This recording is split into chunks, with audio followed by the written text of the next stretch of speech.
Good morning, and thank you for joining the Extended Day-Ahead Market Working Group 2 meeting related to the transmission commitment and congestion rent allocation. My name is Elisandra Casillas from the ISO Stakeholder Affairs Group, and I'll be providing support for the meeting.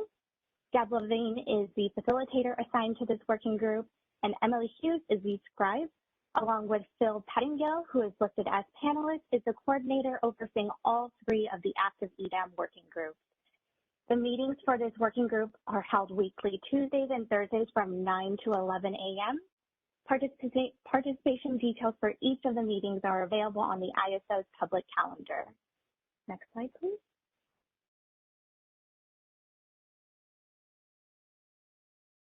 Next slide, please.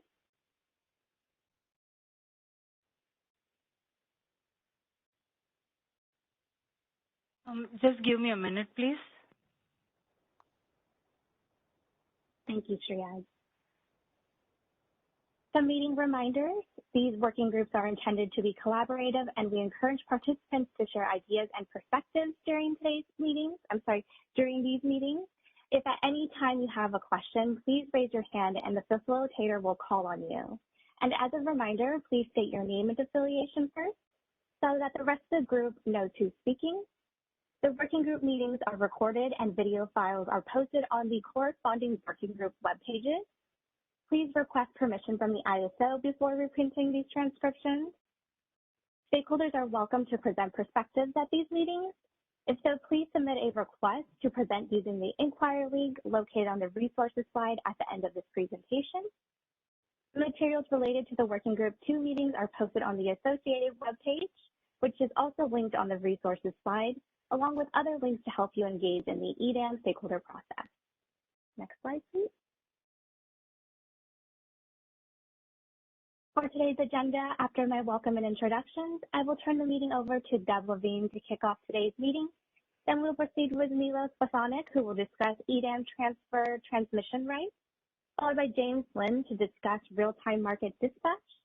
Then back to Deb to close with upcoming topics. And with that, I'll turn it over to Deb Levine. Thanks so much, Ellie. Good morning, everyone. So this meeting is to go over predominantly bucket 2 transactions.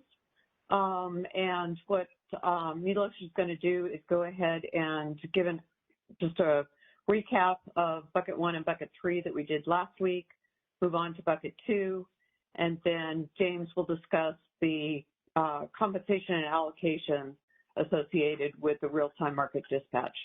So with that, I'll turn it over to Milos. Thank you, Deb. Good morning, everybody. Let me see if I can share my screen, if the producer can just give me the permission, and then we'll get started. There we go. Yes, you have the presenting rights, Milos. You can go ahead. Okay, thank you. Let me see. Are you able to see, can you confirm, Deb, that you can see my screen? Yes, we can see it. All right. Good morning, everybody, and thank you for joining us. Hopefully all of you had a 3-day weekend, and since we had a 3-day weekend, I thought we would start with a little bit of just a recap of where we've been over the last week. We talked about different transmission buckets, but I want to put them in a broader light, and then we would get into discussion on the bucket 2 transmission that will be made available to support EDAM transfers, and I'll tee up that discussion after I get through a little bit of the recap. But just taking a step back to talk about the role of transmission across the EDAM interfaces. Last week we talked about buckets 1 and 3, and this week we'll talk about bucket 2, and I'll just note the disclaimer again that here what we're talking about is in the context of the buckets, transmission across the interfaces between EDAM balancing authority areas, and this is a transmission that supports transfers between those EDAM areas. We're not talking about internal transmission, and we're also not yet talking about CAISO transmission in the context of these buckets. We'll have a subsequent discussion of both of those topics. But just if you're following along on slide 2, just taking a step back again through the extended day-ahead market, generation is dispatched economically and efficiently to derive the benefits of that extended day-ahead market. And as a starting point, generation internal to the balancing authority area is optimized to derive those benefits. But what we're talking about here is making transmission available across those interfaces between EDAM balancing authority areas to further derive benefits through the EDAM, through EDAM transfers between those balancing authority areas, the economic dispatch and efficient dispatch of generation and sharing of that generation across the EDAM area to derive those benefits. And as a starting point and consistent with the common EDAM design principles, I think it's in the interest of the extended day-ahead market to find ways to maximize the transmission that's available across those interfaces to support those EDAM transfers and derive mutual benefits. As we're talking about starting the EDAM, it's important for us to remember, or at least consider, finding ways to simplify some of these processes and potentially start simply to support the start of the EDAM with a simpler framework, but then have the ability to evolve that framework as we gain more experience and have more knowledge in these areas. And keep that in mind as we're talking through these buckets. Is there a framework here that allows for a simpler start with the ability to evolve it over time, whether that means looking at additional incentives to make transmission available, looking at different transmission products as well that could be made available after gaining some experience. So that's a thought to keep in mind, because we're going to get into some of the complex questions and issues, particularly in the context of bucket 2 a bit later in the presentation.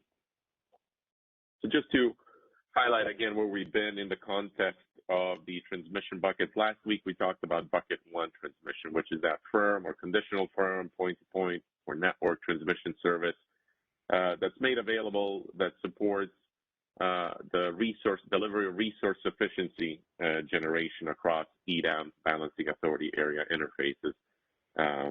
This is the transmission that's supporting delivery of generation to the extent an EDAM area or EDAM entity is relying on an import to bring in generation to meet its resource sufficiency, and therefore it's bringing transmission with it in the context of bucket 1 to support those EDAM transfers. Absent any of the other 2 buckets, and we'll talk about that in the next slide with an example, but absent any of the other 2 buckets, bucket 1 transmission that's brought to the table supports transfers between those EDAM areas. And it can be potentially, depending on how entities are meeting resource sufficiency, it can be a small amount of transmission across those interfaces. And that's where the role of buckets 2 and 3 really is important, to bring in additional transmission to support the transfers across EDAM areas. But to the extent that there's little bucket 1 transmission brought to the table, the EDAM will nevertheless optimize internal generation to that BA, and there may be some availability of transmission to optimize transfers across EDAM areas. We also then talked about last week bucket 3 transmission. We went a bit out of order just because there's different issues and different complexities, and I think bucket 2 is a bit probably the more complex out of the 3 buckets. But we then talked about bucket 3 transmission, which consists of the unsold or unreserved firm or conditional firm transmission, or ATC, or this concept of otherwise highly reliable ATC that would be made available to the EDAM at a hurdle rate to support those EDAM transfers. And then today we're going to be talking about bucket 2 transmission.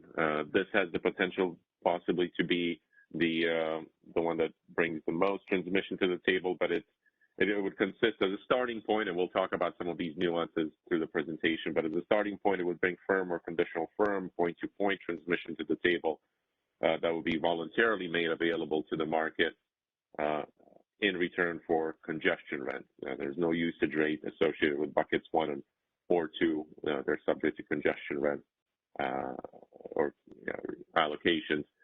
But the difference between bucket 1 and bucket 2 is that bucket 1 is brought along to support resource sufficiency showing, whereas bucket 2 transmission is just voluntarily made available independent of the resource sufficiency showing in return for those congestion rents. And like I said, we'll dedicate today to that bucket 2 transmission discussion.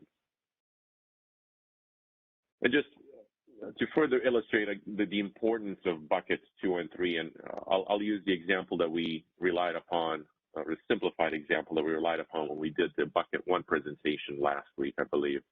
But to illustrate again the concept of bucket one transmission by itself may really bring a limited amount of transmission to the table. I think the example that we used last time was an EDAM entity that had a 5,000 megawatt resource sufficiency obligation, but for a particular hour, they may have relied only on 200 megawatts of generation to meet that 5,000 megawatt resource sufficiency obligation. They might have relied only on 200 megawatts on imported generation delivered across an EDAM another EDAM balancing authority area interface that's adjacent to it. And so, the bucket one transmission that they would be bringing with it would be roughly those 200 megawatts of transmission to support transfers between EDAM areas. The internal generation would be optimized, but there would be a limitation on the EDAM transfers between those two adjacent balancing EDAM entity areas based on the transmission that's made available to support those EDAM transfers. And again, that underscores that emphasizes the importance of buckets 2 and 3 in providing and bringing additional transmission to the table to derive those further benefits of transfers between EDAM balancing authority areas. And like I said before, bucket 2 consists of that transmission that's voluntarily made available across those interfaces, and bucket 3 then is the transmission that the transmission provider makes available to the extent that there's any ATC that hasn't been sold at that particular interface between the two EDAM balancing authority areas.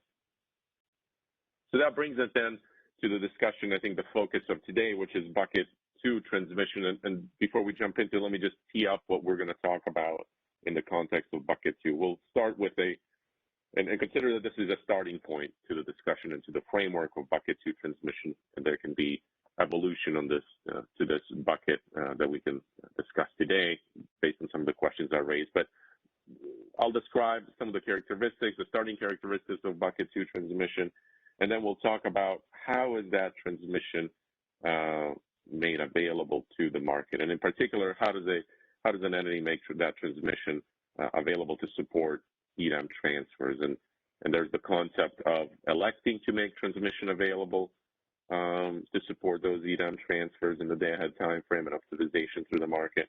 But then I also wanted to raise the question of what happens to unscheduled transmission in the OATH context, unscheduled transmission by the time of the day-ahead market run. Should the unscheduled transmission also be made available to the EDAM for optimization? But there are some certain risks and consequences potentially to the extent that the entity comes back and utilizes those transmission rights between day-ahead and real-time. And that's where we'll talk a little bit about that redispatch, the implications in that scenario as we discuss should that unscheduled transmission be made available or not at the onset. And that's where James Lynn will talk a little bit about at a high level, what's the redispatch?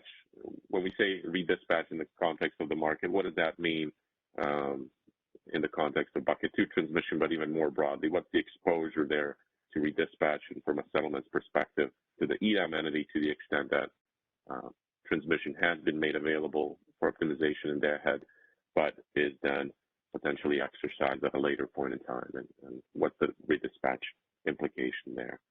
And then we'll close out if we get to it, but it's this lingering question of NIT transmission, network integration transmission, that's been raised last week as we've been talking about it through the different buckets.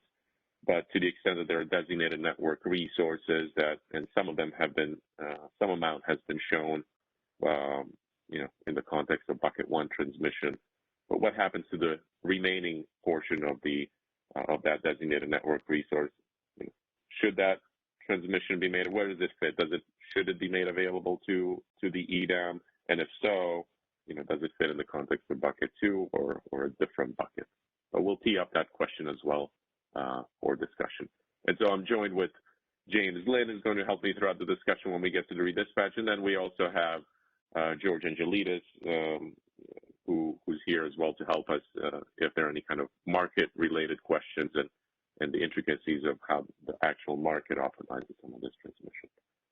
So that's the layout of bucket 2, and I'll start with some of the initial characteristic and illustration, and then we'll get into the two main questions we wanted to raise of how that transmission is ultimately made available slide 6, if you're following along, just some of the characteristics of transmission, bucket 2 transmission that we're talking about here. And again, we're talking about transmission at the interfaces between the EDAM balancing authority areas. And this is the transmission that's voluntarily made available across by transmission rights holders that have transmission to those interfaces or across those interfaces, that's made available to the EDAM to further facilitate EDAM transfers and derive those benefits. And consistent with the bucket 1 that we talked about before, these could be party transmission rights that are held under the open access transmission tariff, or it could be potentially legacy agreements to the extent that there are some pre-owned arrangements that hold transmission rights across those interfaces that could be made available for optimization. As a starting point, this consists of firm or conditional firm transmission, point-to-point transmission rights, and could be long-term or short-term. But like I said, we'll talk a bit later. Is there a role for NIS or network integration transmission service within this bucket or not? There is a role in bucket 1 that we talked about, but is there a role beyond bucket 1? And then, as I said, bucket 2 transmission is voluntarily made available to support EDAM transfers, and the parties that make that transmission available, then they're entitled to congestion rent allocation, or they're eligible for congestion rent allocation for usage of that transmission. And James Lynn walked through a couple of weeks ago, some of those spreadsheets that indicated how those congestion rents accrue and how those are ultimately dispersed to the EDAM entity area. Just an illustrative, simplistic illustrative example. This can obviously be more complex when you add different types of buckets transmission, different types of arrangements. But just again to illustrate that we're talking about transmission made at made available at the transfer points between the EDAM entity areas, between 2 adjacent EDAM entity areas, and parties bringing transmission rights, across EDAM entity 1 to that interface, as well as in this example across EDAM entity 2 to that interface between EDAM entity 1 and EDAM entity 2. So in the context of bucket 2 here, if we're looking at in the direction of EDAM entity 2 to EDAM entity 1, there'd be roughly 175 megawatts here between customer A and customer B making transmission rights available. And then from EDAM entity 1 to EDAM entity 2 in that particular direction, customer C and customer D, if they're holding those transmission rights and making those available, they would be making roughly, in this example, 75 megawatts of transmission available to support those transfers between the areas. But again, keep in mind this can get fairly more complex with additional volumes of transmission and different arrangements that go through these areas. The important concept here is, again, looking at transmission rights that are brought to the table that source or sync at those interfaces points between EDAM entity 2 and EDAM entity 1. So if I can tee up the first question, then here I think that will stimulate some discussion, and then I think we can open it up for questions on anything I may have mentioned or any clarifications that are needed. But I think a key question is ultimately when it comes to bucket 2 transmission is how is that transmission made available to the EDAM for optimization? And I think the starting concept is that parties elect to make that transmission available to the EDAM. So transmission customers that may hold those point-to-point transmission rights across those interfaces into or from those interfaces, they can elect to make that transmission available to the day-ahead market for supporting EDAM transfers in advance of that day-ahead market run.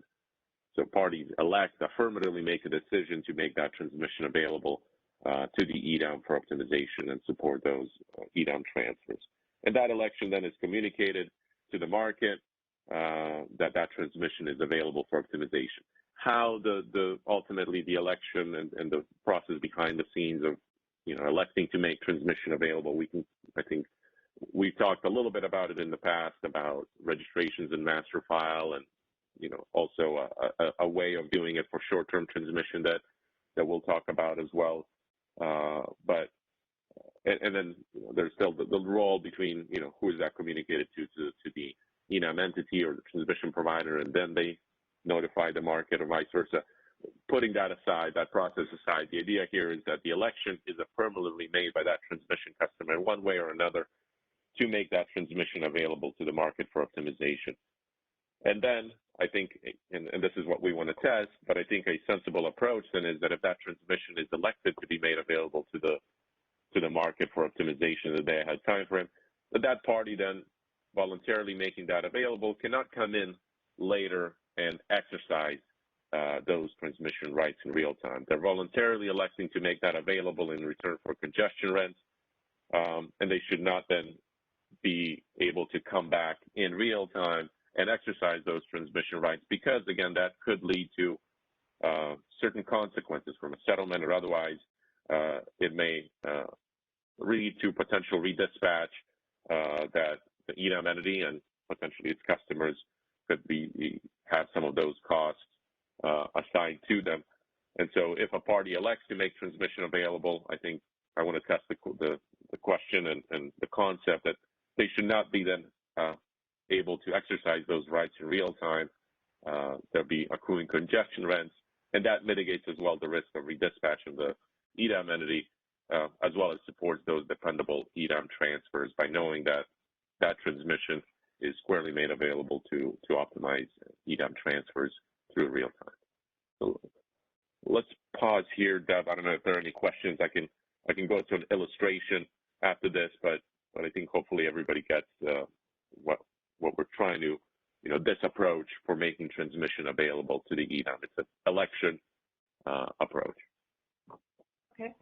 Operator, could you open up the line for Kelly Wells? Sure. As a reminder, you'll hear a beep tone when your line is unmuted. After that, please proceed with your question. Your line has been unmuted. Hi, Milos. Callie Wells with WPTF. I just want to make sure I understand what the second bullet is saying. So if a transmission customer makes a transmission available in EDAM, what are you saying that even if it's not scheduled in EDAM, they still can't come in real time and exercise the rights?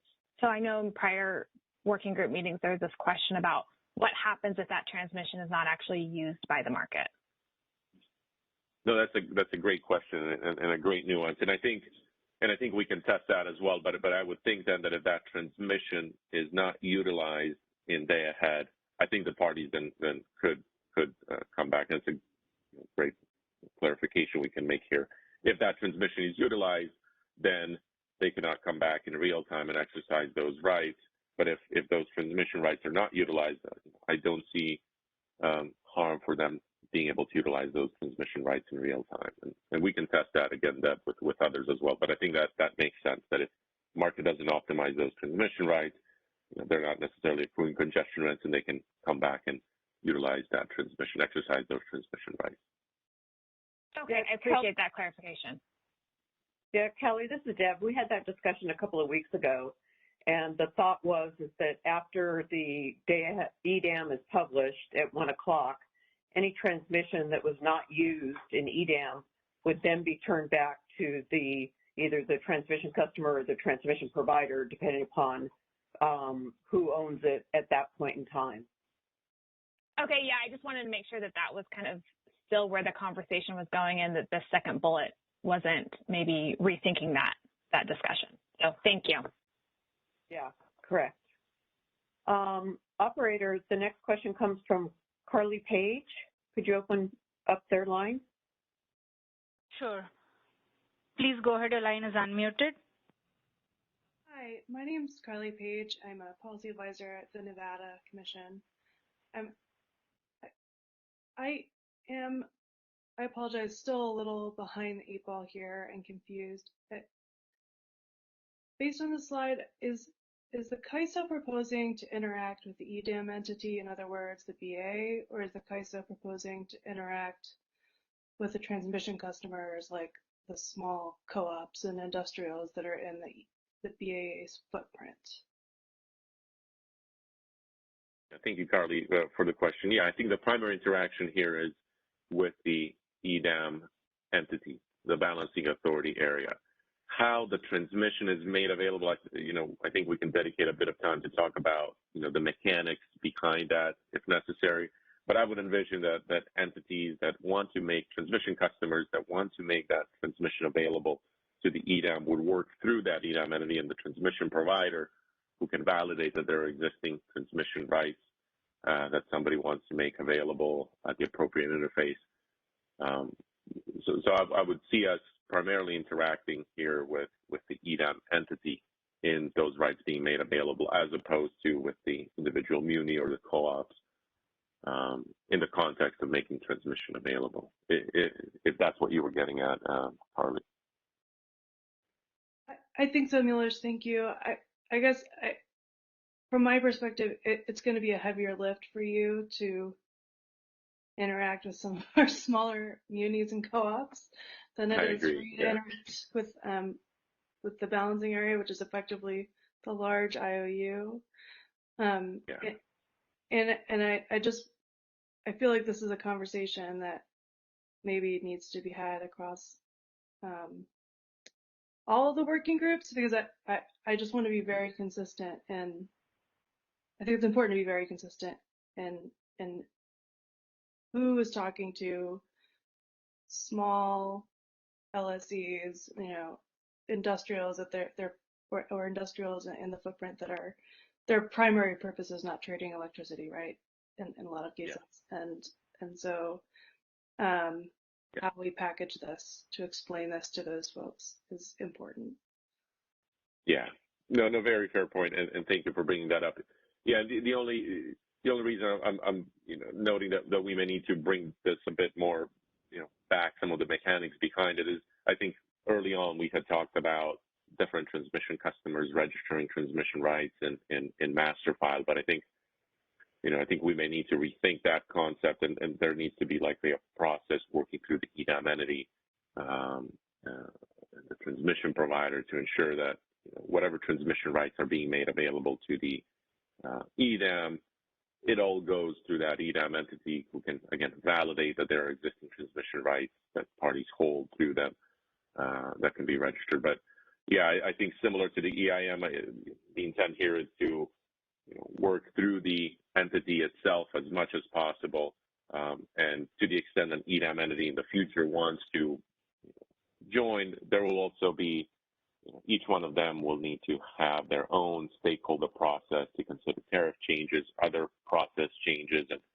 and I envision that there will be a lot of education as well through that process that the EDAM entity may hold itself with its customers on how different entities may be impacted by different processes of the EDAM. But very good point, and very, very fair question to raise. So thank you, Carmen. All right. Do we have any more questions before Milos moves on? Okay, Milos, I'm not seeing any more questions. Okay, thank you, Deb. I think here, this is the slide that just, again, simplistically illustrates what I was talking about before, that an entity, we don't have to necessarily get into this, but an entity that makes transmission available to the EDAM, then the ISO or the market will be able to optimize that transmission. And once they've elected to make that transmission available, to the extent that transmission is utilized to support EDAM transfers, then that entity could not come in real time and exercise that transmission right, because that is, again, exposes the entity, may require redispatch, and exposes the entity potential settlement consequences of that. So I think the cleanest is, once the election is affirmatively made by the entity, if that transmission is utilized, then no ability to exercise those rights later. Subject to the caveat that Callie noted, that if those rights are not exercised, if they're made available to the EDAM, but the EDAM doesn't utilize those transmission rights, then that party has the ability to exercise those rights in real time as they see fit. So we talked about the election. I think that's a straightforward approach. Party makes the affirmative decision to make transmission available to the EDAM. I think the more thornier approach, again, and in the light of, is there ways to maximize the transmission that's made available to the EDAM across these interfaces to increase those benefits and optimize the EDAM transfers between areas? I think that the more thornier question, and I wanted to elicit some discussion here and perspectives from different entities, but what happens to unscheduled transmission rights? And transmission customers that don't elect to make transmission available to the EDAM across those interfaces, they may not elect to make that available, but let's say they don't come in and utilize those rights by the time of the day-ahead market run, by 10 a.m. Or sometime before. They don't schedule those transmission rights. Let's say somebody, I think I have an example actually in the next slide, but they don't schedule the full amount of transmission rights that they have, or they don't schedule a portion of those transmission rights. I think the question here is, should those unscheduled transmission rights in the OAT context, should those unscheduled transmission rights be made available to the EDAM for optimization across those transfer points? The party, again, hasn't made that election up front, and if those transmission rights, then unscheduled transmission rights, are made available to the EDAM for optimization, there is then a risk if they do come in real time and exercise those rights, there is a risk that may trigger potential redispatch in the market that may need to be exercised between day ahead and real time, that ultimately some of those costs would be borne by that EDAM entity if that redispatch is triggered. I think there's a couple of ways to go about this. One is obviously, we'll look to optimize those unscheduled transmission rights, but the other approach could be that, look, unless the party has affirmatively made those transmission rights available, even if they haven't scheduled the full transmission rights, the market is not going to see those. The market is only going to see those transmission rights and optimize them that parties have voluntarily, affirmatively made the decision to elect to make available to the EDAM, and that should decrease the potential implications or risk of redispatch due to exercise of those transmission rights later. So let me just illustrate what I mean here. And again, we're talking about this in the non-CAISO context where this is a bit different. But let's say in this scenario here, we have a customer A that has 100 megawatts of point-to-point transmission rights. They hold a reservation for 100 megawatts to that interface. And in the day-ahead time frame, or before the day-ahead market run, ahead of 10 a.m. the day before, they've scheduled the use of those transmission rights, whether that's submission of an ETAG under the transmission provider's processes or some other way to indicate use of those rights.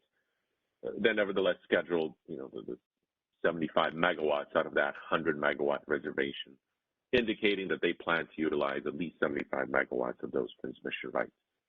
Now, 25 megawatts remains unscheduled of this reservation. They scheduled 25 remains unscheduled.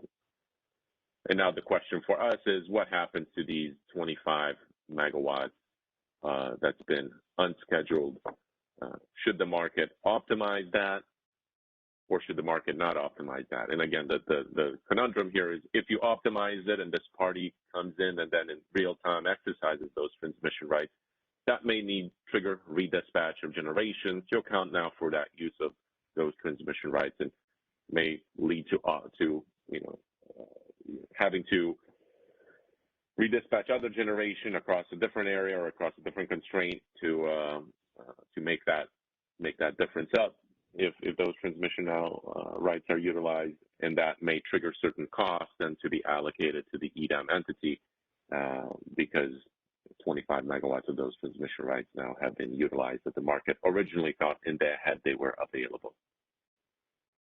So I think this is also a fair point to stop and maybe elicit some discussion. What comes next is we have James Lynn teed up to just illustrate at a high level, well, what's the exposure of redispatch to the extent that the transmission rights are utilized or optimized, these unscheduled transmission rights are optimized in day ahead to support EDAM transfers, but then those rights are utilized in real time. What's the risk of redispatch? What are the potential redispatch consequences at a high level? Not necessarily unique to this particular example, but I talk a little bit about redispatch, answer questions, and see if that moves the conversation forward. But I think it's a fair point to stop here and just elicit some reactions or perspectives from stakeholders as to should the 25 megawatts of transmission that in this example that haven't been utilized by the party that remain or still on that reservation, should that be optimized by the EDAM to further derive some of the benefits or not? Because it could, if those rights are exercised, it could then expose the EDAM entity to certain redispatch costs that they may have to bear or spread across their customers, or find a way to allocate it to this particular customer that caused the redispatch. But wanted to elicit some discussion on this concept of the use of unscheduled transmission rights by the EDAM, and is that, something to consider at the start, or is that something that could evolve over time as we gain a bit of experience with the EDAM and really limit the exercise of bucket 2 to those entities that have affirmatively made the election ahead of the ahead market to make transmission rights available to the EDAM. So I don't know, Deb, if that teed up some questions, some perspectives. It may be worthwhile to ask perspectives from different sectors of stakeholders as well. So if you have any thoughts on this, if you could go ahead and please raise your hand. We'd be looking for both the potential EDAM BAAs and the contract holders as to what their thoughts would be on this subject. Yeah, and I think, and also as well, is there a particular time frame? Is there a common time frame across the, I guess the more practical question, across the different tariffs in the West? Is there a particular common time frame by which in the day ahead or the day before that some of these transmission rights may not be exercised and remain unscheduled? And how does that line up with the timing of the day ahead market run at 10 a.m.? I don't know if the timing is universal by 10 a.m. that everybody knows, or if some of the tariffs may vary, but certainly appreciate some perspectives on the timing of that, as well as on the concept of unscheduled transmission rights being exercised or being made available to the EDAM for optimization versus not.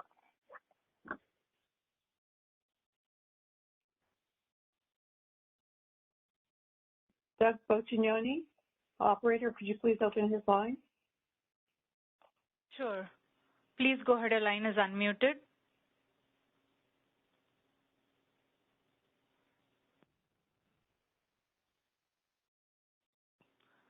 Please unmute your phone line from your end. I was going to say, Doug, you're double muted. There you go. Okay, there we go. Thank you. Doug Boccignoni for the Bay Area Municipal Transmission Group. This discussion, I think, assumes implicitly that the transmission rights would be able to be scheduled at the interties, even within an EDAM BAA. And I think some previous discussions, I think some statements were made that once the EDAM is selected and the BAA joins the EDAM, there wouldn't be intertie schedules. So maybe that was an option that might not be allowed, but this discussion assumes that it is allowed. Is that right? I mean, sort of implicitly, right? People are scheduling at the interties. Right. I think that we're kind of mixing terms, and in essence, the transaction at the interface would be a transfer. I think Milos did use the word intertie, but the expectation is it would be a transfer of 75 megawatts. They have a contract right for 100 megawatts. So what happens to the additional 25 megawatts? And so do we reserve? And how is the 75 megawatts being exercised? I guess it's a self-schedule? Yeah, the 75 megawatts would be a self-schedule across the transfer. Okay. And then the focus of this discussion is what happens with the part that's not self-scheduled. That's right. That's right. Yeah. What happens if a party has those 100 megawatt reservation, but they've really utilized 75, and they've indicated to us through a self-schedule, and they've indicated to the transmission provider in other ways as well that they would exercise only 75 megawatts. The other 25 now remains unutilized.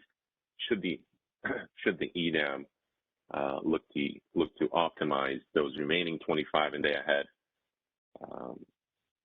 and then keeping in mind that the party has not elected to make the transmission available explicitly. If they haven't utilized the full amount of the reservation, should that remaining amount be optimized in the market, and then the consequence is that if they don't exercise those rights in real time, then should not be adverse impacts. But if they do exercise those 25 megawatts and do further self-schedule those or utilize them in a different way, that may lead to redispatch and certain potential consequences then downstream for the EDAM entity. And for that particular entity, there may be some costs involved that the EDAM entity has to bear now as a result of the redispatch associated with the exercise of those transmission rights, or the remaining amount. Yeah, I guess what I'm struggling with is trying to think about how the rights, these unused, unscheduled rights would get used in real time if, I mean, all these resources are participating in the EDAM, so they're all bidding in to the EDAM. What is it that could be redispatched in real time? Those resources either clear. I'm not talking about the transmission side of the equation, just the generation side. The resources either cleared the day ahead or they didn't, and they either clear the real time or they don't. So what is the mechanism to use the unscheduled rights in real time?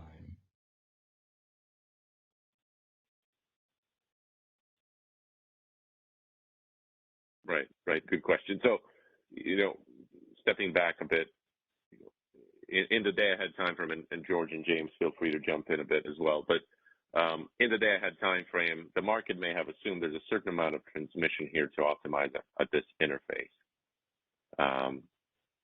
75, and let's say it assumed 100, let's assume it assumed 100, but this party then chooses to somehow otherwise utilize those transmission rights that they can no longer be relied upon in real time.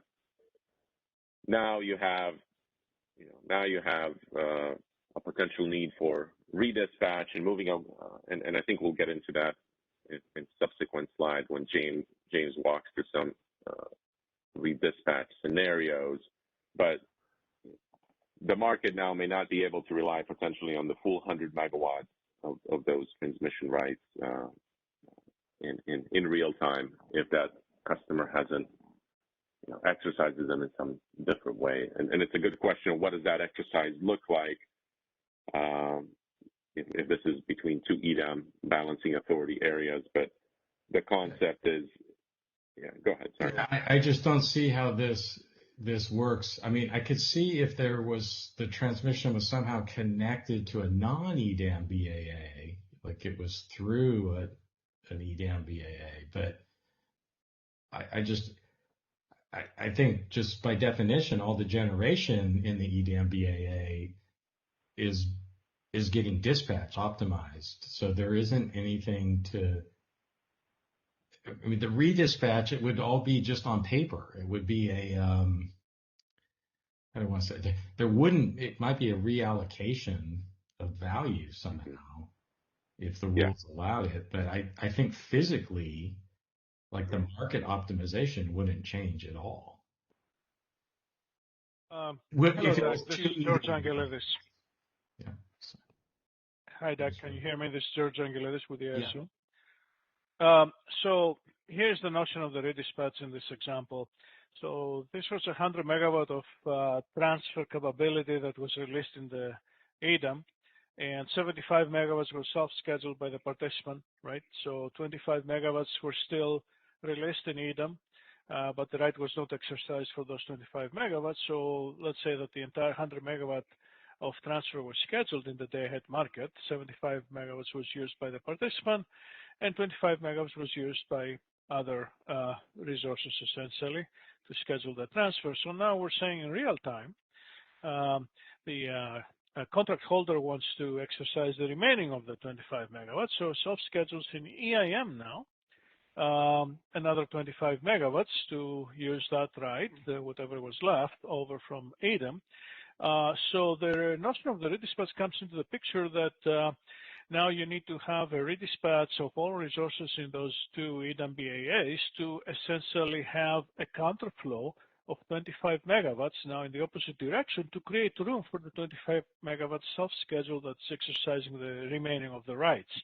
So in that context, we refer to the redispatch. So basically the market will have to redispatch resources to accommodate the self-schedule, the high priority self-schedule that exercises the contract, the remaining contract rights in real time.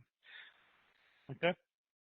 Yeah, I guess I get that, but that sort of implies that there would be some generation that they decided, that they would not have otherwise have bid in to the EIM, that they're going to all of a sudden do that and use their rights. It seems like that's implicit in what you're saying. That's probably the case, but it's not necessarily the case. I mean, they could have scheduled all their generation in EDAM, and maybe only 75 megawatt of that was self-scheduled and associated with the contract. So they were using 75 megawatts of the generator to go through the contract and serve load on the other side, and the other 25 megawatts maybe was scheduled to serve local load, but then it's redirected now in real time by exercising the rest of the contract. So now you have a redispatch in that BAA to serve the 25 megawatts of load now from that was scheduled in the day ahead. So there are multiple ways that you'll have a redispatch. So the most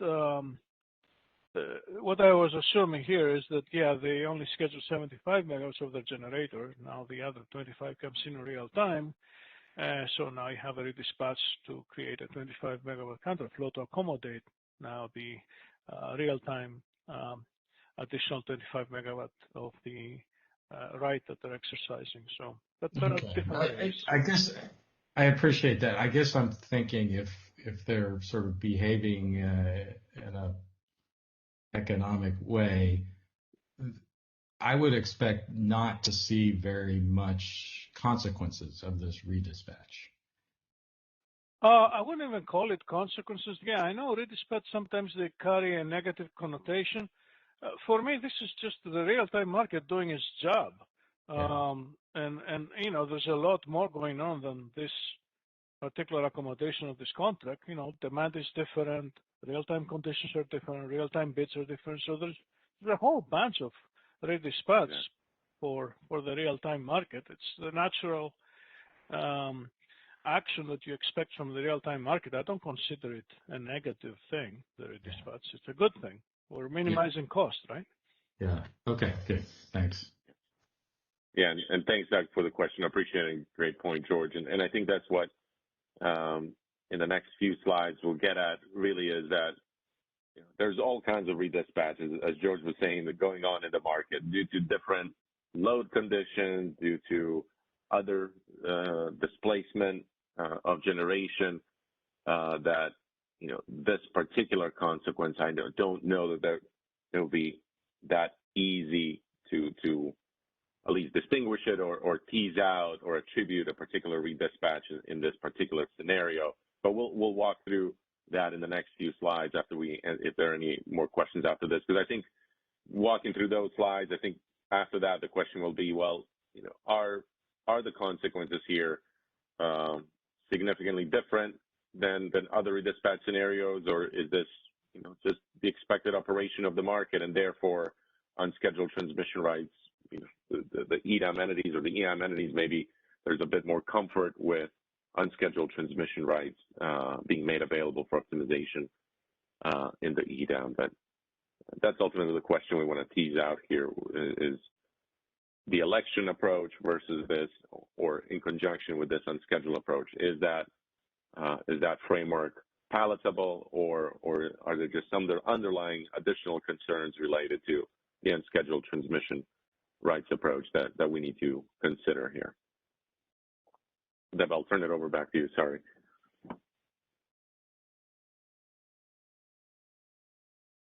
I think you're on mute. Yes, thank you. I somehow dropped from the conversation, so I had to dial back in. Sorry about that. The next question is from Twana Blair. Could you open her line? Sure. Please go ahead. Thank you. This is Twana Blair from Arizona Public Service. And I thought I'd give you a little bit of a context on why I think we would require kind of an affirmative participation, because based on the timing that has been proposed, you would need this data like at 9 o'clock in the morning. And for our customers, their day ahead schedules aren't even due till 1500 in the afternoon. And so we would not know what portion of their transmission rights would be unscheduled until later in the day. So due to that conflict right there, we would definitely need them to be affirmative in providing what they could provide, what they would be donating, versus us trying to scoop it. Mm-hmm. No, I appreciate it. Thank you, and that's helpful to know that time frame. It sounds like it's 3 p.m. 1500, as you said, of the day ahead, when you as the APS, as the transmission provider, you would know what's left unused or unscheduled. Okay, perfect. Thank you for that.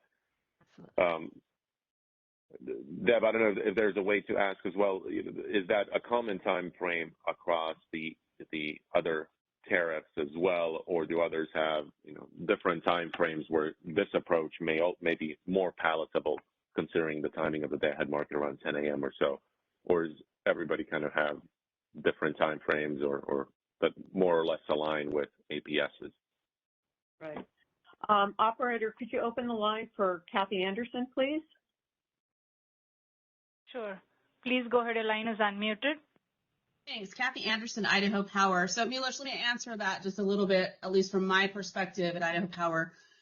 The pro forma OAT does say that, firm schedules, and this is pro forma, so people may have modified their OATs, but the pro forma does say, that firm schedules should be in by 10 o'clock PPT, and will be accommodated, later than that if practicable. Now, WEC scheduling practices has pretty much been that it should be also, the tags should be in by 1500. So that's kind of where it comes into, because a lot of people will take at that 10 o'clock PPT time and start recycling non-firm. And starting to sell that non-firm based on that, even if the firm schedules aren't in. But then, of course, the non-firm can be interrupted if needed be. So I think that that's kind of the difference between, the firm schedule and then when tagging is in from a day ahead perspective. Kind of all tags, whether they're firm or non-firm, in the day ahead should be in by 1500. But, in the pro forma OAT, it did talk about a specific timeline and then things accepted if practicable. Okay, no, thank you, Kathy. I appreciate that. That's helpful. Dave Rubin with Nevada, or Kevin Smith with Bank, could you let us know what your thoughts are? And while you're jumping into the line, operator, could you open up the line for Callie Wells? Sure. Please go ahead. The line is unmuted. Hi, it's Callie Wells again with WPTS. I have a scenario I just kind of wanted to tee up here, and if, as James goes through the next couple slides, it's addressed, great. If not, maybe you guys can talk through it as you go through the next couple slides. So in my mind, I have a scenario where, let's say you have two customers, customer A and customer B, both have 100 megawatt point-to-point, both schedule in the day ahead 75 megawatts. So you have a total of 200 megawatt transfer rights, 150 are scheduled, which leaves 50 megawatts unscheduled. But let's say the day ahead optimizes and uses 40 megawatts of that. So in the discussions of what do you do with the unused rights, I guess in my mind, the first question I have is, have you determined which 40 megawatts of rights the day ahead optimized? Is it customer A 30 and customer B 10, or is it pro rata somehow between the two? Because there's no price difference, right? Because these don't have a hurdle rate. So I was just wondering if, maybe James will talk to that, or if not, if we can try and think through that as we go through the next couple slides. Thanks, Callie. I don't think the next slides necessarily get into, that particular scenario, so maybe we can spend a bit of time talking about that here just to illustrate it. So I don't know, George, if maybe I'll maybe move it just to you, the question of, to the extent that we have different parties, different transmission rights being registered that are voluntarily made available in different megawatts, does the market have the ability to distinguish, or how would the market see that scenario that Callie put forward of distinguishing between the usage of the different transmission rights? Yes, Milos, the mechanism is the self-schedule. Again, it's if you exercise a contract, then we expect to see a self-schedule that is submitted in EDAM associated with a contract, and we'll see the particular transfer self-schedule that will indicate how much of the contract right is exercised. So we could see that between different participants that they're exercising the contracts, how much of the contract right is exercised in the EDAM. And we have to do that for giving them their financial right in settlements. That's how we can find out. We string the self-schedules, make sure they're balanced, and then they get the congestion revenue difference, and in this case, the transfer revenue for the transfer. So that's how we find out. But I don't know if Kelly was asking something in addition to that. Yeah, George. Oh, sorry. Go ahead, James. Hi.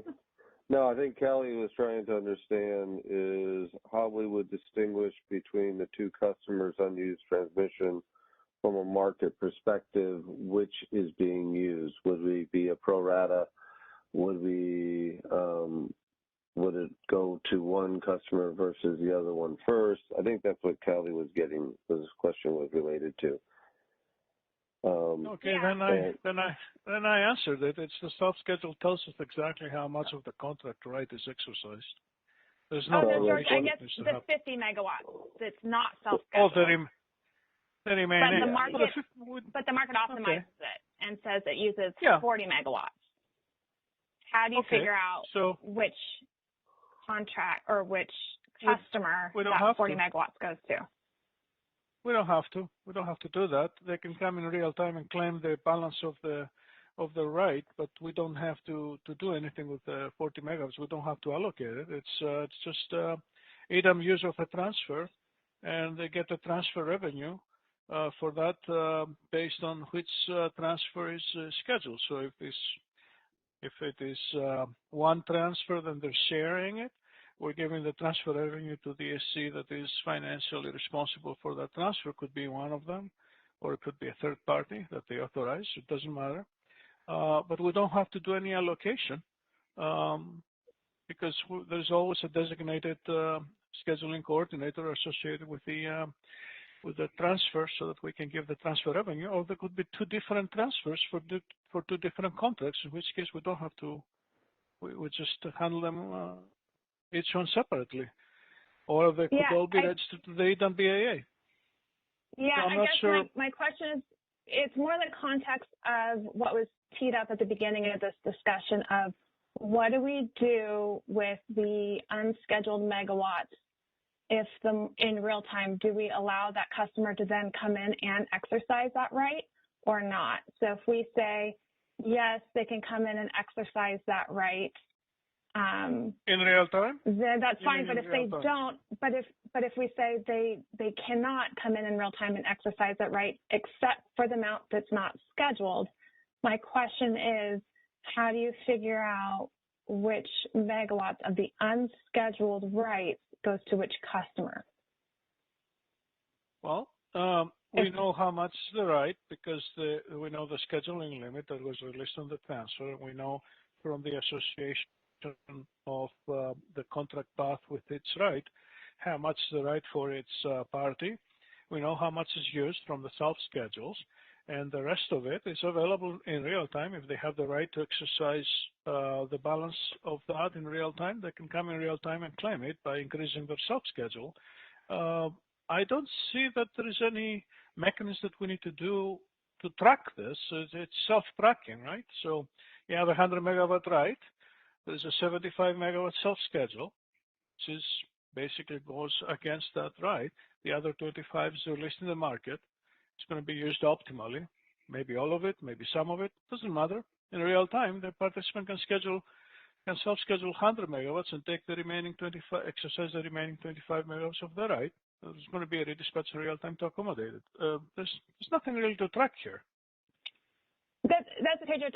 I'll take this offline with you. I didn't mean to kind of derail the conversation. I know we had another question teed up that I think other parties were going to try and address. But I'll take it offline because maybe I'm not articulating my scenario accurately. Okay. But yeah, thank you.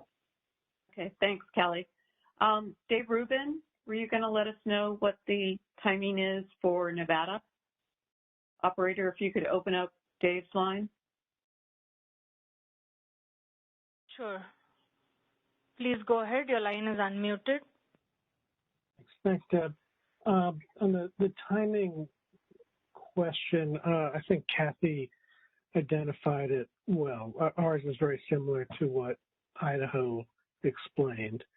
On the question of the importance of unscheduled, sort of two quick thoughts. One is it's not just point-to-point, but it's also network unscheduled that is going to be an important consideration. And a lot of the issues are different there. And how important, I think, is going to be dependent on what part of the EIM or EDAM we're talking about. So, for example, on the NV Energy system, we have sort of two separate systems joined by one transmission line. There's a lot of ATC in the southern system, but there's none in the import direction in our northern system. And most of the capacity is owned by our third-party OAT network customers, most of whom who take WSP Schedule C agreements to serve their load. And I think the expectation would be, at least at the start of any EDAM, a lot of that would be self-scheduled and not used for optimization purposes in the market.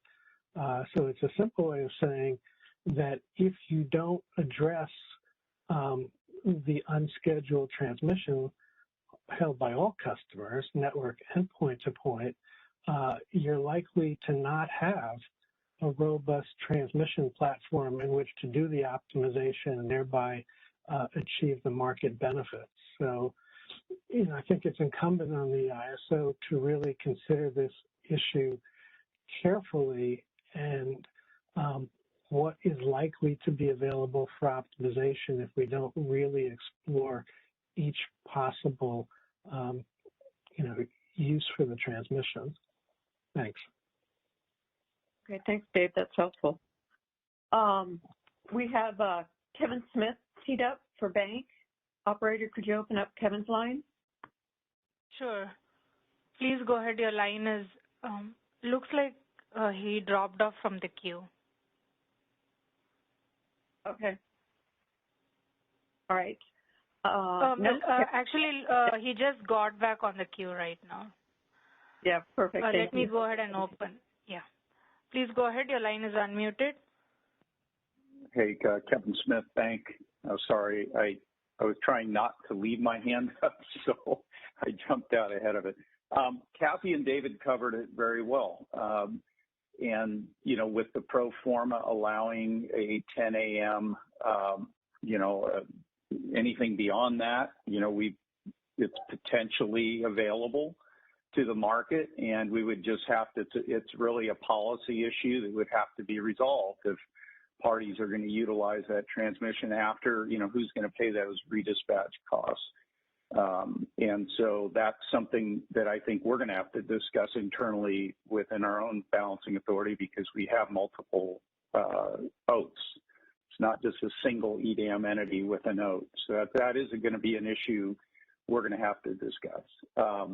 The only other thought that I had, and this just gets to the ETC issue, which is we've been talking in terms of open access transmission tariff, and there are going to be maybe some entities with legacy arrangements that are pre-OAT, and those will have to be addressed at some level. And so I can think of a couple that might, it's a little different there, because those are going to be determined by what's in that existing right. And if they have a right to maintain that up to a certain time, if it's even up into the real time, then that would be a little bit different. But when we're talking about open access transmission tariffs and the FERC pro forma, I think it's been very well articulated. And honestly, I don't even know what remnant we may have, but when we have a federal PMA and they may have contractual rights and other things that may have to be accommodated outside of, if we were to adopt, say, a 10 a.m. requirement, we would have to find a way to address those, either self-schedule or something. And that may create an inefficiency, but I would expect those to be small, not as much as, say, the OAT rights that have been acquired through, OASIS. Right. So the majority of your contracts are OAT rights, but you have a few of the legacy agreements that might have different release requirements in them. Yeah, I suspect that, Debbie. I know for a fact that we have some legacy agreements that were executed, decades, ago, and these are 40-year agreements. And I don't know how they might be impacted by this. I suspect it's probably not that big of a challenge to overcome, because the majority of these are going to be within probably the post-OAT world. But that's just an issue that I think each transmission or EDAM entity is going to have to maybe get a hold of. But I think the general concept is something that we're really starting to look at is, okay, 10 a.m. We made OAT accommodations or changes that affected real time. We used to have a T-20, ability within our balancing authority to make schedule changes.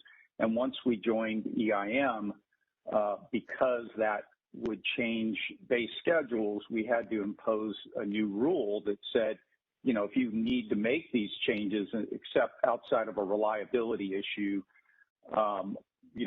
that which was accepted, you're going to bear the costs of those uplifts that are created or additional costs because of violating our base schedule. So we did have to change our OATs that way, and I would expect if we went this route, we would make relative changes, even if we had 3 p.m. or some other time that was in there, we would have to go through a process and make a change to that to potentially make parties responsible for any uplifts created if they exercise after that, or the BA is going to pay the uplifts.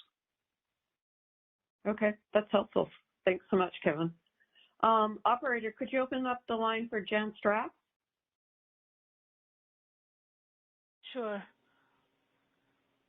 Please go ahead. The line is unmuted. Hey, Debbie, this is Jan from San Diego Gas and Electric. I just wanted to comment on the basic question on the table here about whether or not we optimize that 25 megawatts. And I think the answer is yes. And I just make a basic point, I think everybody recognizes this, that the majority of our transactions occur at the day-ahead time frame. So to me, it makes sense to optimize as much as possible at the day-ahead time frame, recognizing that there could be some downstream, complications or resettlements, as people have already discussed. Thank you. Okay, thanks, Jan. Yeah, for CAISO, the number used to be 97% was done in the day-ahead market, and only 3% was adjusted in the real time. So I don't know if any of the other BAs know how much of their transactions are done in advance of real time versus transactions in real time. Operator, could you open up the line for Stuart Kelly? Sure. Please go ahead, your line is unmuted. I'd just like to ask Dave Rubin if he has any thoughts on who should bear the cost of the redispatch. Based on the conversation thus far, if there is redispatch, should that not be borne by the transmission rights holder rather than the BA in this example, whereby there was a need to redispatch because they came in and took the 25 megawatts, more in line with the cost causer theme. I just don't know if Dave had any thoughts on that, because I know you mentioned that, Dave, historically, and I think I agree with this, that the BA customer shouldn't be picking that up, but just wondered if you had any further thoughts, Dave. Okay. Operator, could you open up the line for Dave Rubin? Okay, sure.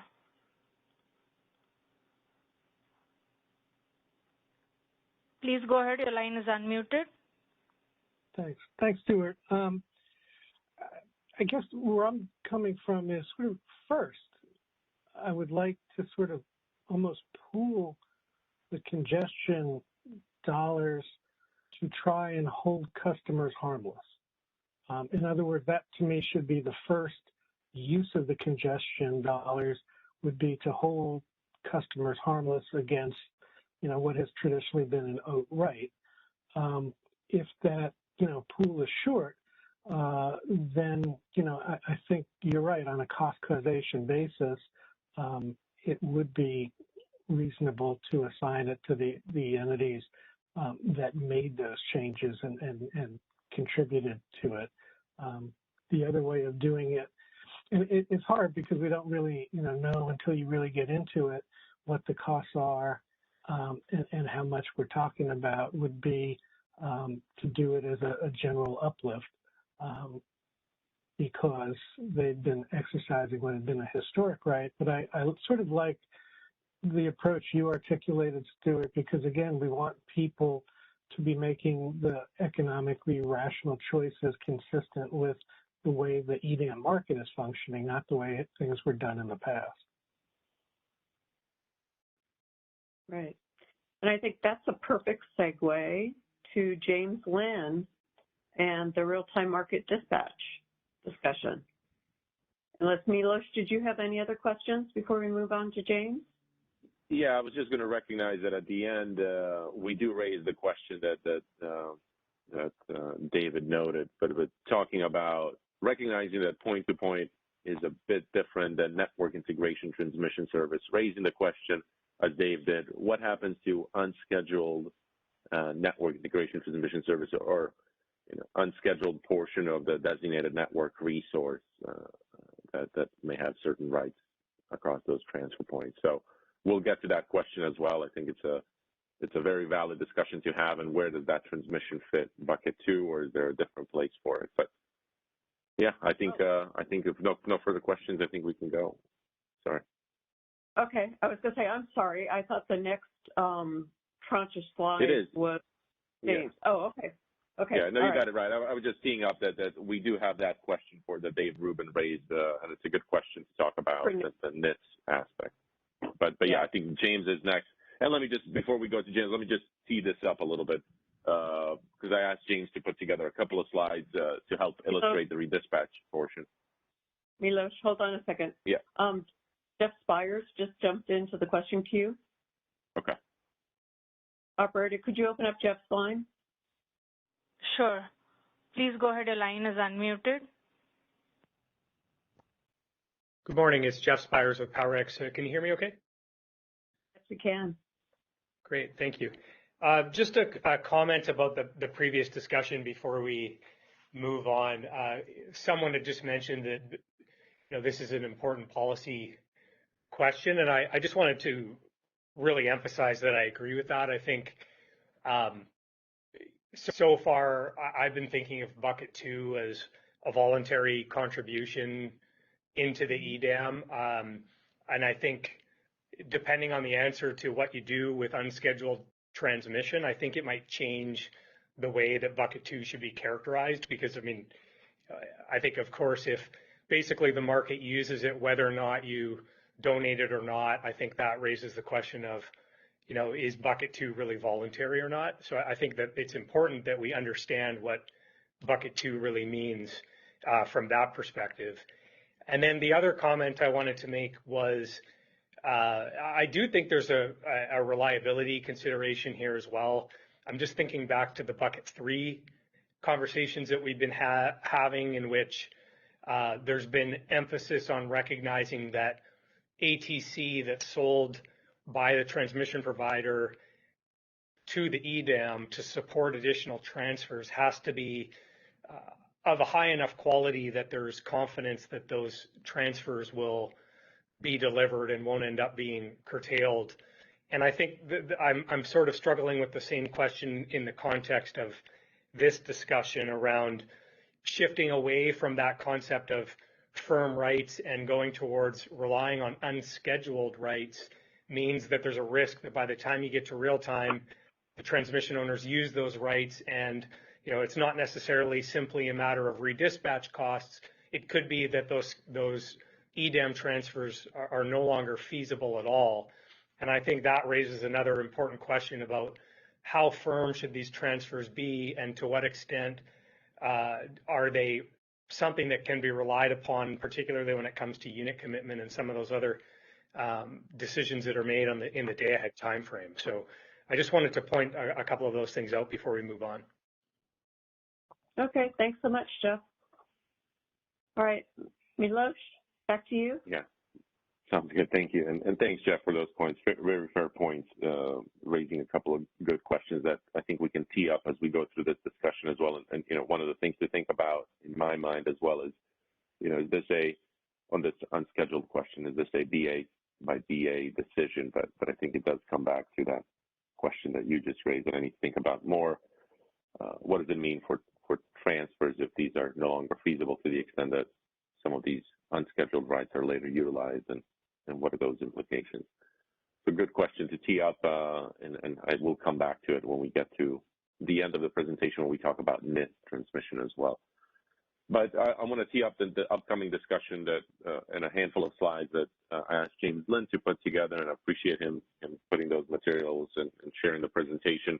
Wanted to just illustrate again the concept of redispatch for those that may not be familiar, and you know what that redispatch may look like in different scenarios, but in particularly as well recognizing that redispatch, and I can't remember who said it. It might have been George or somebody else, but redispatch is, you know, to be anticipated for a number of different reasons that it may occur between day-ahead and real time, whether that's change conditions between day-ahead and real time, you know, whether it's that usage of transmission or something other, more economic displacement.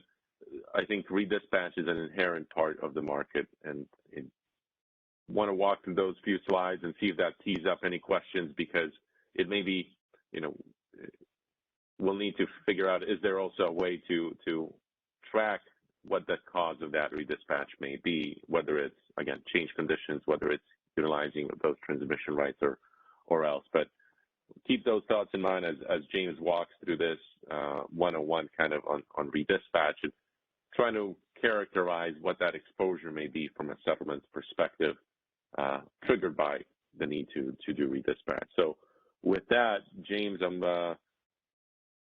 this is my presentation that I'm sharing, so maybe you just tell me when you want me to move to the next slide, and I'll move it. Okay. This is James Lynn. I'm the Senior Advisor for the ISO. I was asked to put together a few slides. I'm using the word, we talk about redispatch. To me, from a settlements perspective, it's a reoptimization. So we're looking to see, based upon transmission and transfer capability that has been made available in the real-time market, what is the optimal solution in real time versus what was available in day ahead.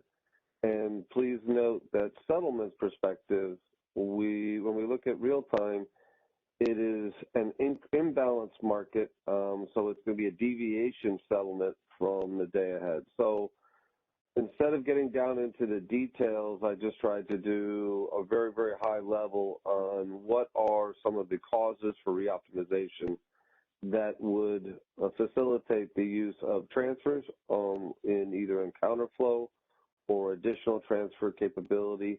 I did not go down into the level of bucket 1 versus bucket 2 versus bucket 3, but we can discuss it at each of these slides if we need to.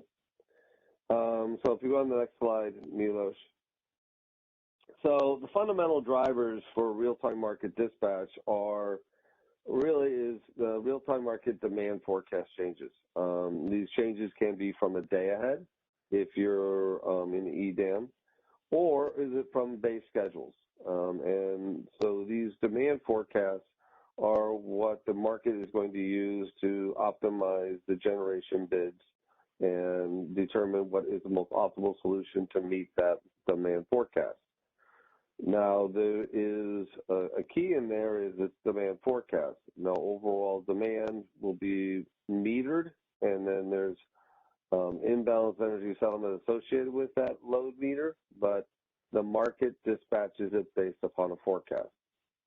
The next main reason would be economic energy dispatch. So basically, based upon the bids that have been brought into real time versus a day ahead, is the market may reoptimize the use of that generation and deck a generator and ink another one in order to meet either it's the same demand forecast or changes demand, and that would be the most optimal solution. So this redispatch, as we're calling it, or reoptimization, could result in a lower cost of the energy in real time than we had in day ahead.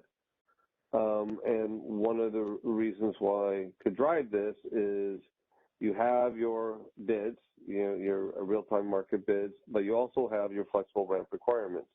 And we will be optimizing the energy to determine whether or not it's the resources that's used for flexible needs versus real-time market needs. So we may have a new solution that says a particular generator is best used to be held back to meet flexible ramp requirement in the real-time market instead of maintaining its day-ahead position or being reoptimized to a higher position in real time.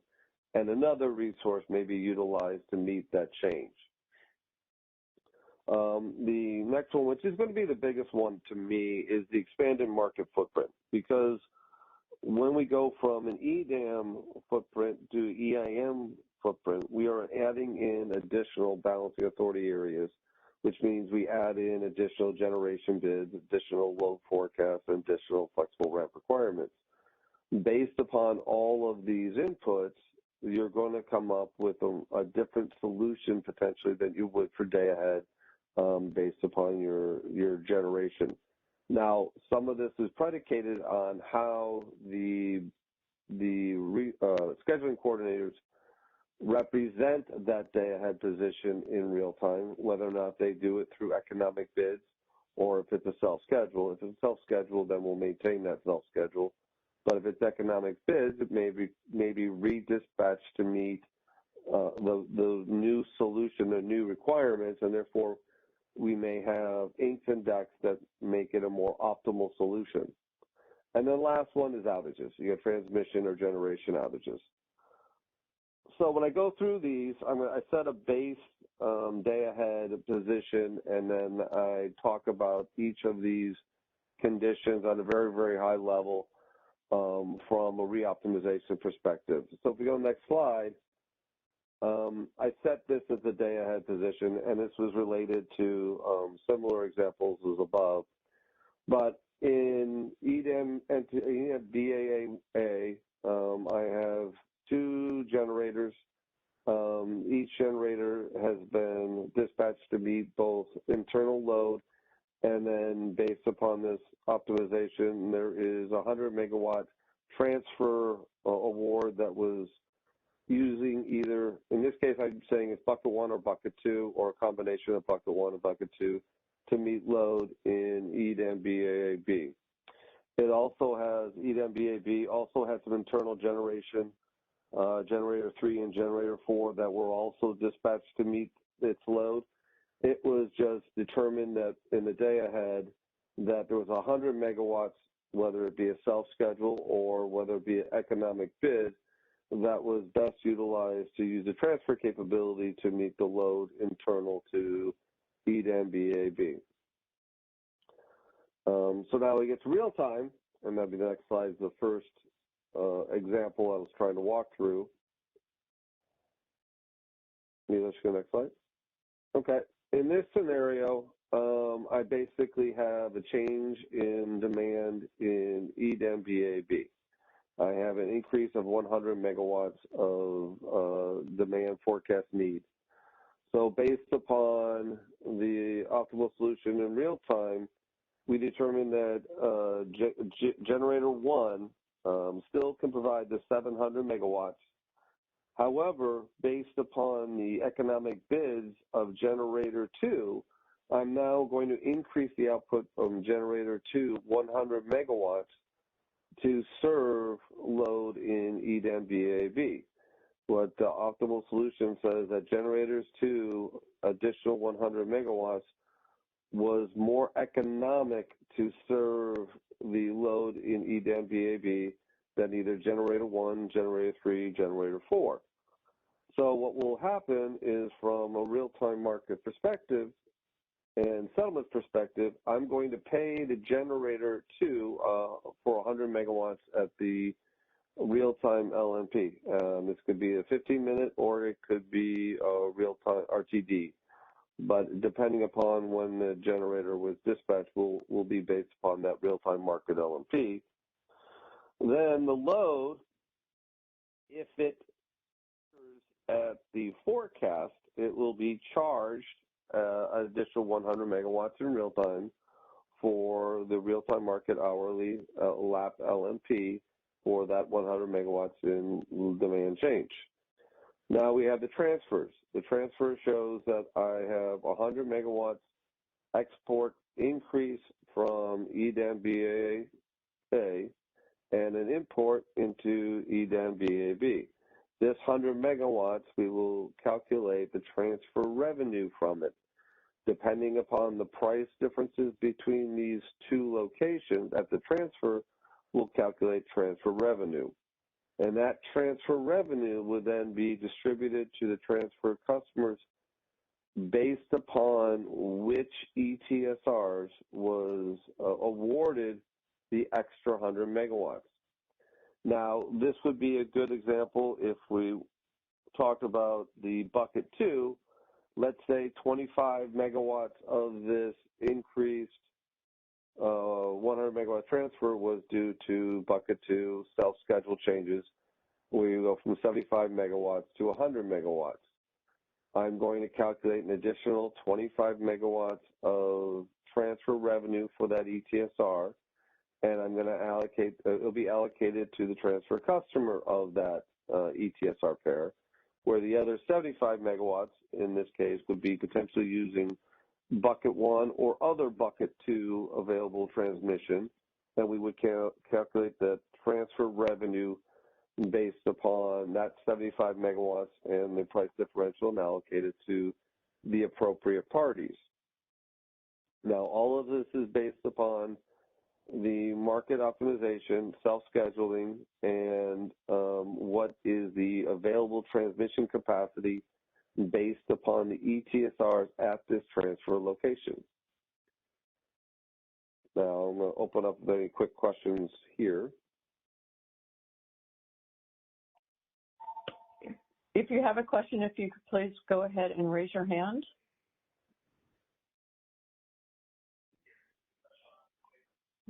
We have no questions at this time. Okay. James, go. So, okay, thanks, Debbie. So a lot of my discussion here is going to be at this a similar level. So I'm going to move on to the next one, which is an economic redispatch or economic reoptimization.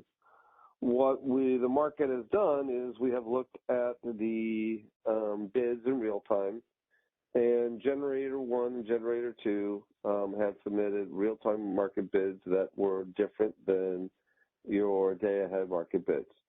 Now, what we've determined is that even though generation or load within EDAM BAA also has increased 100 megawatts, So based upon the reoptimization, the market determined that generator 1's 100 megawatt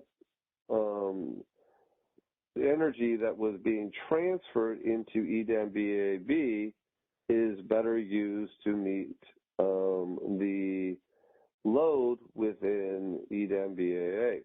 And instead, we're going to redispatch or dispatch generator 2, 100 megawatts, and that generator's extra 100 megawatt is going to facilitate the transfer capability to meet the load that was originally served in day ahead from generator 1. Now, when it comes from a settlement perspective, they're assuming that the transfer ETSRs remain the same between day ahead and real time. Then the economic displacement says that I'm going to pay generator 1 for the extra 100 megawatts in real time, and then I'm going to charge load in BAA for the 100 megawatts of demand forecast change. And so the reoptimization is going to remain only in EDAM BAA because the energy best served to meet, sorry, it should have been G2 that got the 100 megawatts, is going to serve load in BAB. Any questions here?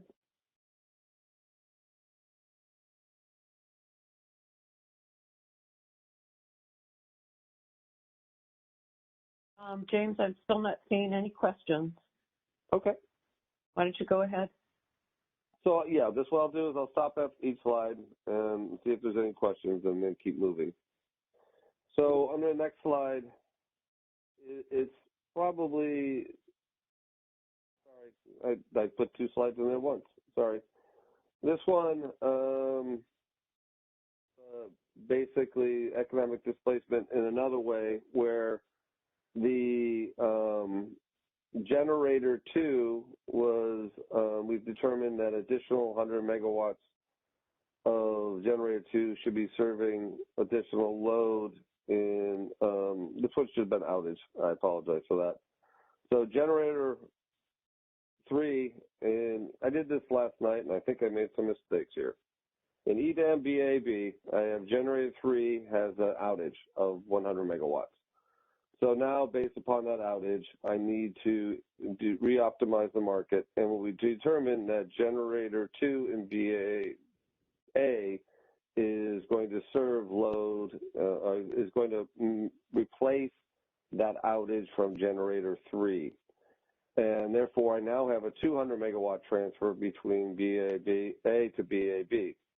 Now, so I'm going to pay the generator in EDAM BAA for 100 megawatts.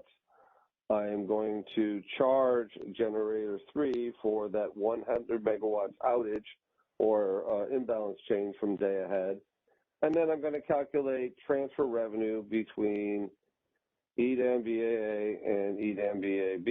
And then depending upon the ETSRs that were used, we would allocate the transfer revenue, incremental transfer revenue to the transmission customer that associated with that ETSR, whether it be the entity or the transmission customer itself.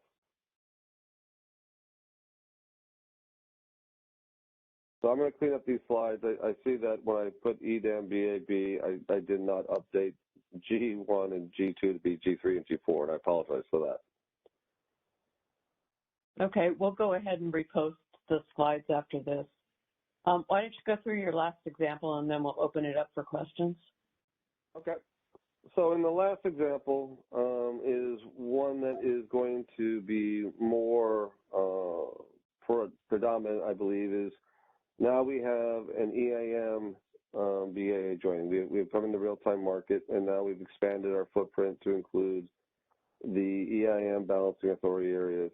And now when we do the market optimization, we see that the generation internal to BAA is, it still has, 1,200 megawatts load.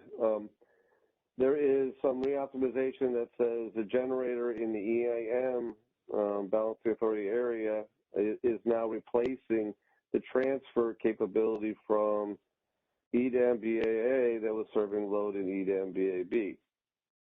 And what I'm going to do is I'm going to calculate imbalance transfer revenue between EDAM BAA and EDAM BAB, as well as transfer revenue between the EIM BAA and the EDAM BAB. So based upon this transfer revenue, we will allocate it to the appropriate transmission customer. And so it's an imbalance settlement of the transfer revenue that could incur. And I will have generator 3 is going to meet that new load that's within the EDAM BAB. So what I should have had is, and I will have, G2 would go down to 400 megawatts. So G2 would have an imbalance settlement of 100 megawatts. G3 in the EIM would have an increase of 100 megawatts. And then we have the transfer revenue settlement between the balancing authority areas.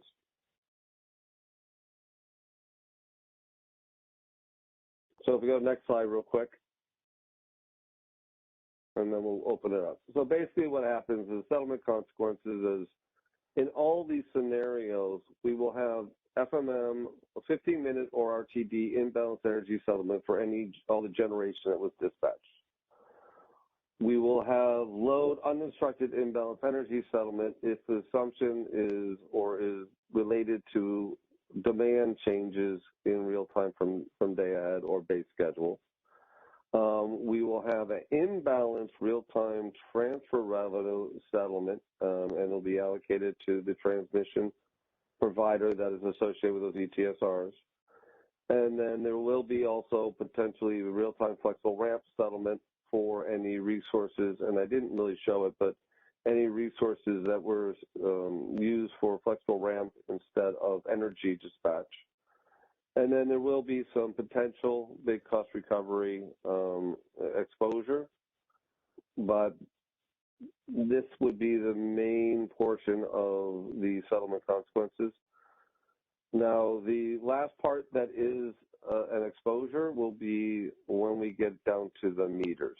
And if the meters are different than what the real-time market dispatch is, then this is where the offsets are really coming into play, because we will have potential differences between the outputs of the generation and the demand that is being served, as well as there's a granularity differences in how that meter is submitted, and these tend to drive the offset settlement in my settlement system.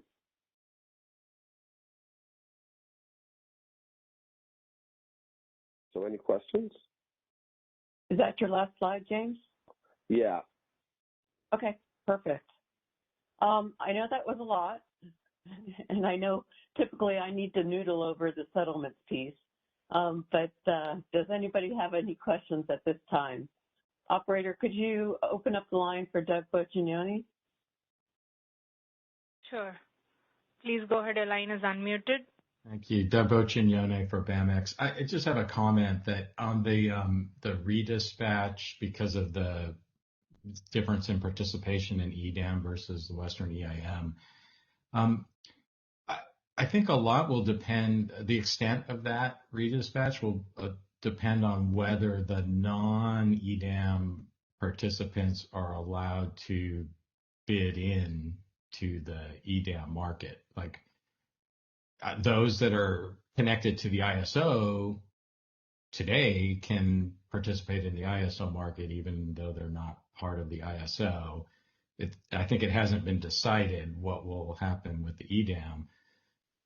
Well, I'm assuming that the ISO would continue to allow the non-EDAM participants to bid in at the interties to the ISO.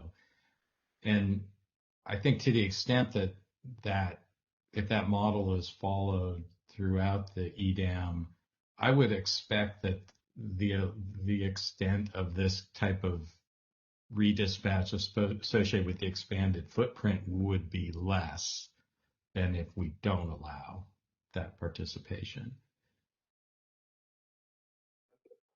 So from the ISO balancing authority area, yes, we are still allowing bidding in at the interties from the non-EDAM BAAs. And you are correct that this is a discussion point that we are going to have in the future when it comes to EDAM BAAs. And now, regarding to how this is going to show up in real time, I don't know. I mean, when it comes to how much redispatch we'll have, I think that's really going to be dependent upon how much demand is bid into day ahead in relationship to what their final demand forecast is. But I do hear your point, and it's a very good point. Now, currently what we do with this in the EAM is anytime you have intertie bids at the ISO boundary that is within non-EDAM BAA, that becomes an EAM BA. That becomes represented using mirror resources. So I think that would be still a mechanism that would be utilized in with EDAM. If I have an EDAM BAA that's a base schedule, that has a schedule or self-schedule in EDAM, but comes into real time, has an associated EIM balancing authority area representing energy where it's coming from, then we'd have to have mirror resources to represent that was already committed in day ahead, and then use transfers from that point on in real time. Does that make sense, Dave? Yeah, that makes sense. And then just the question I had, the lines that you're showing between either the generation or the load and the transfer point, that's not meant to indicate that the ETSR is associated with that. That's just to show what's changing in the example. Yeah, it was trying to indicate which resource the energy was coming from and which load it was being sent to serve under these changes. So once you get that green point, that would be the transfer, and it doesn't represent necessarily the overall transmission that's being used. Okay, yeah. So the generation and load is sort of being settled independently from the transfer revenues, and the transfer revenues are going to be allocated based on a to be determined allocation mechanism. Correct. Okay, great. Thanks. Yeah, so from a settlement perspective, and I talk about, I get source and sync awards. So, go ahead, Deb. Go ahead, James. Okay, so I will get awards at each of these generator locations, and then I will get an award at the transfer location. I'm going to settle those independently, with the exception of the transfer revenue. The transfer revenue, I'm going to have associated scheduling coordinator on both sides that I have to allocate that to. So I will calculate that transfer revenue and then distribute it based upon allocation methodology. But the generators internal as well as load internal will have their own scheduling coordinator, and I settle it as a source or sync. Great. Thank you. Go ahead, Deb.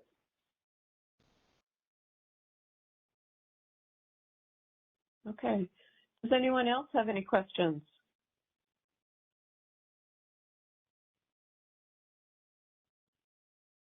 As As a reminder, please press the raise hand icon located just above the chat panel if you're using the WebEx audio. If you're not using the WebEx audio and just on the phone line, please press #2 on your telephone keypad to enter the question queue. Yes, and operator, could you please open up the line of Agrud Shani? Sure. Please go ahead. James, it's Manu from LA. I think you mentioned you put these slides last night, so you're going to go back and look at them.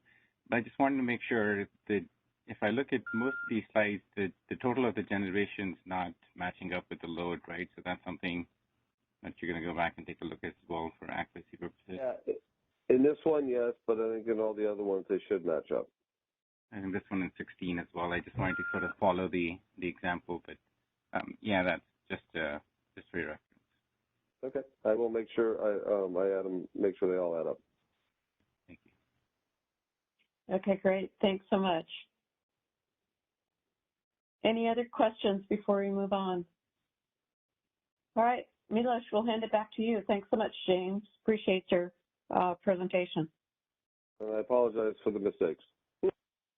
It's all right. No worries. We'll as Deb said, we'll repost the updated slides, and we'll repost them on the same location where these current ones are. We'll just replace the documents, and you should expect that a bit later today. But since we have about 10 minutes or so left, and I don't know, Deb, if you need to do any kind of debriefs at the end, but just I want to tee up this question that I think David as well raised, not today, but also, or not only today, but also in prior discussions as we were going through the buckets. But, so far we've been talking about bucket 2 in the context of point-to-point transmission, which is I think a bit more straightforward than what happens with the unscheduled point-to-point transmission rights. It's usually a bit more straightforward. I think the lingering question is, to the extent that, again, we're going down the path of unscheduled rights and posing that question, unscheduled rights being optimized, and, whether that's maybe a decision at the BA level. But what happens with unscheduled network integration transmission service rights? And this came up as we were talking through bucket 1 as well last week. Under NITS, or Network Integration Transmission Service, I'll just use NITS to refer to it for folks. And for those that are not familiar, under the OUT framework, there's point-to-point transmission service, and then NITS, which is used to serve load primarily. But there's designated network resources that can be utilized to support resource efficiency. And we talked about the example in the context of bucket 1. There's a 100 megawatt designated network resource that's located off system in another adjacent, let's say, EDAM balancing authority area.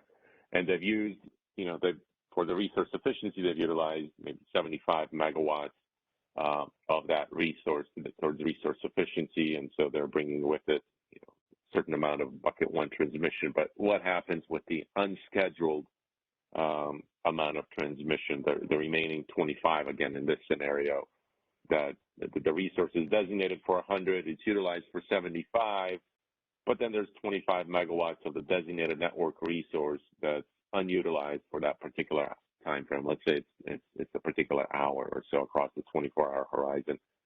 And so the question becomes, what happens with those unscheduled NIT transmission rights? Is that something that's made available under bucket 2 to support EDAM transfers? Can those transmission providers, make that available, or those entities make that available, that unscheduled NITs under bucket 2?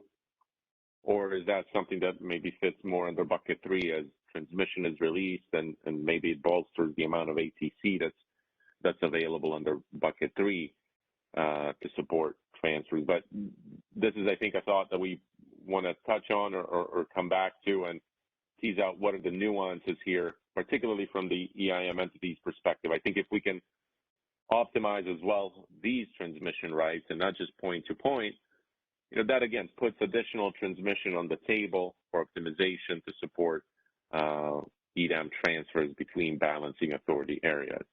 And so I think this is an open question as well that we'd like to get some perspectives on, and what are the different nuances that maybe need to be considered here. If there's a designated resource that hasn't scheduled its full amount, is that 25 megawatts in this scenario?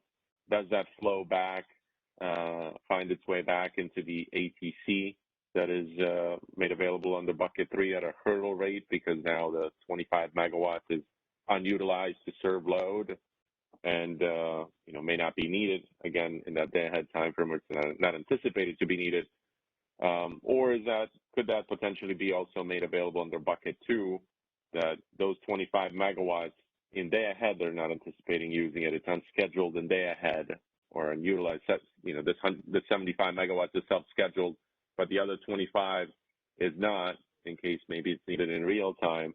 But could that transmission also then be associated with NITS, be made available to support EDAM transfers? And I don't know, Deb, if this may be a good point to pause, because this is the last slide I had and wanted to tee this up before we adjourn. If there are any perspectives or any different nuances that EIM entities or others may want to tease out, what is it that we need to consider here when we're considering this differently potentially than point to point? Are there any nuances here that the EIM entities need to consider differently when it comes to this unscheduled NITS transmission compared to point? But I think from a policy perspective, I think the idea, again, if we want to maximize the transmission that's utilized, we would want to find some way for these 25 megawatts to be made available, particularly, as David Rubin said, there may be systems where, absent some of this transmission, there may not be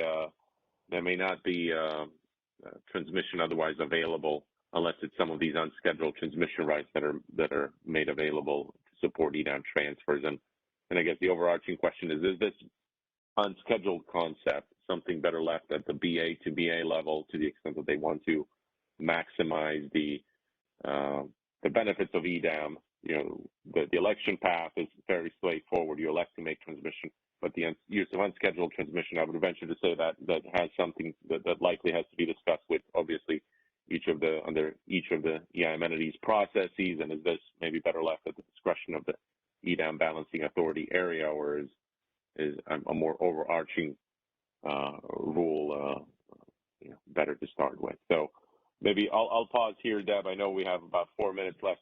Maybe these are some thoughts to think about ahead of the next discussion if we want to pick this up next time.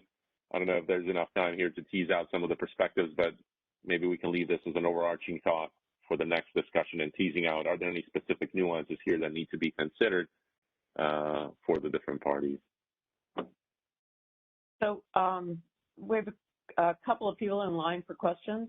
So operator, could you open up Connie Westad's line? Sure. Please go ahead. Your line is unmuted. I think the misunderstanding is that there's this additional 25 megawatts of reserve transmission. Network customers can have more designated network resources than their load, but they never get more transmission than their load. So there would never be 25 megawatts of transmission more than their load available for scheduling. That transmission would have been released and credits would be given, it would be sold, and the proceeds would go back to reducing the transmission revenue requirement. So those if you take that transmission and give it away, you will be increasing the amount they pay for network transmission, and that's going to have to be sorted out some way, because that's not how the OAK works. Yeah, and thanks, Connie, and that's why I'm also posing the question here of bucket 3. Which I think maybe you're getting at indirectly, in that, if that transmission is unutilized, and again, keep in mind here we're talking about day ahead time frame, and it's not anticipated to be utilized, even though there may be 100 megawatt designated network resource, and they're anticipating 75. That other 25, as you said, I think it's released, but it could go back again to the ATC pool that potentially then, under bucket 3, if unsold by this time frame, bucket 3 transmission can be made available. Maybe it replenishes that bucket 3 or adds to that bucket 3 that could be made available. But I agree, this is a bit of a nuanced topic, and what happens in that time frame. If somebody's not anticipating using it in the day ahead, is that when you're releasing it, or you're releasing that transmission a bit closer in time into that ATC bucket? But fair point, Connie, and I think that raises the question of, again, this concept of bucket 2, or is this indirectly more aligned with bucket 3, and there's not a direct relationship here to the designated resource, but whatever is unused from the designated network resources goes back into that ATC, and if unsold by the 9 a.m. time frame and day ahead, it could, that ATC just increases that's made available under bucket 3. But wanted to raise that point and see if are there any nuances here that would need to be considered in the context of bucket 2 with designated network resources, since there's already tariff changes that would need to be made along with other aspects. Is this from a policy question, wanted to raise this, the unused amount of a designated network resource is unscheduled, could it be a bucket 2, or would it indirectly then feed into bucket 3? That's all I'm trying to raise. But fair point, Connie. I appreciate you raising it. All right, we've come to the top of the hour. What we'll do is we'll allow for additional comments on this one slide on Thursday, and then we've got a presentation on intertie bidding for Thursday. So with that, thank you very much, everyone, for participating today. We greatly appreciate your insights and thoughts, and look forward to additional discussions on Thursday. Operator, we're done with today's meeting. That concludes our conference. Thank you for using Event Services. You may now disconnect.